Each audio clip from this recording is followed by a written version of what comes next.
Good afternoon everyone. Ayan. Nagluto po ako ng ginataang kamuting kahoy with sago. Ayan, dinamihan ko nga po siya ng gata dyan para malapot na malapot. Yun po yung gusto ko. Dahil nga po paborito ko ito ay nag-craving po ako ng ginataang kamuting kahoy. Talaga namang napakasarap. Nga po yan lagyan ng vanilla, kaya lang wala po akong vanilla dito, gaya po nung ginagawa ng lola ko, si Lola Lari, nilalagyan po yan ng vanilla. Lalagyan nga po niya ng vanilla, parang may kakaibang lasa. Napakasarap po niya magluto ng ganito. Nakakamiss nga po yung luto ng lola ko, si Lola Lari. Kapag nagluluto ng ganito ay binebenta niya. Ayan, nagbabahay-bahay siya at nagbebenta ng ganyan. Talaga namang napakasarap. Ayan, bumili nga po ako ng 1 kilong kamuting kahoy.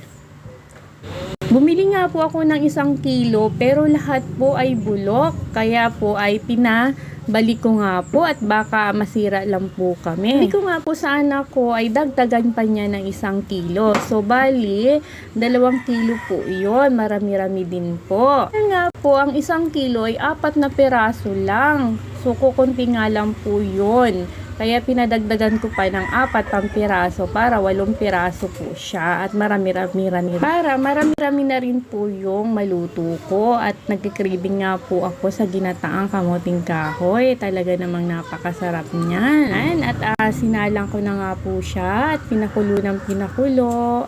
Ayan, at ilalagay ko na nga po yung aking nilagang sago. Sabi ko nga po sa anak ko ay ang bilihin na sago ay yung malalaki. Ay, ang binili yung maliliit po. Pero okay na rin po yan. At nilagay ko na lang po sa aking niluto. Ayan. Nagpapasarap nga rin po yan. At makadagdag na rin po. Ayan. Nilagyan ko na nga rin po siya ng asukal. Nilagyan ko din po siya ng kunting asin para mag-mix po yung lasa niya. Dili lang naman po magluto ng ganito. Gagataan mo lang po at papalambutin yung kamuting kahoy. Lalagyan ng asukal at kunting asin. Ay may merienda na po kayo. Sa tulad ng may mga tanim po dito ng kamuting kahoy ay hindi na po bibili. Kaya kami po na wala po kaming tanim na kamuting kahoy. So nagbili po kami. Minsan binibigyan kami ng tita ko na kamuting kahoy. Yan, nakakaluto po ako. Ayan, nilagay ko na nga po yung sago. Ayan, talaga namang napakasarap naman po talaga ng aking niluluto na merienda na ginataang kamuting kahoy. At paborito din po yan ng aking mga anak. Kaya yan, bukod sa meron na po akong pang-upload kasi talagang dapat natin sipagan sa pag-upload ng mga long video kahit kunti lang po yung kinikita sa long video ay okay na rin po yun kapag naipon. Ayan, at luto na nga po siya at malambot na rin po yung kamuting kahoy. Ayan, at medyo lapot-laputin ko po yung sabaw kasi yun po yung gusto ko at hinayaan ko lang po siyang kumulo pa siya ng kumulo dyan. Kaya nga po nang sabi ko sa long video ay walang masyadong kita, kunti lang po, pero nag-upload pa rin po ako ng long video araw-araw, at least nakakadagdag po sa kita yun kahit maliit lang.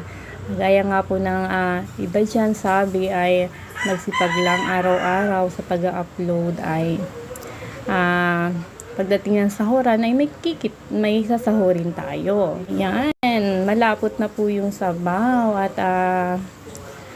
okay na po, pwede na pong kumain. Ayan, yan po yung merienda namin kahapon. Talaga naman napakasarap at ubos na ubos po yan sa mga bata lang.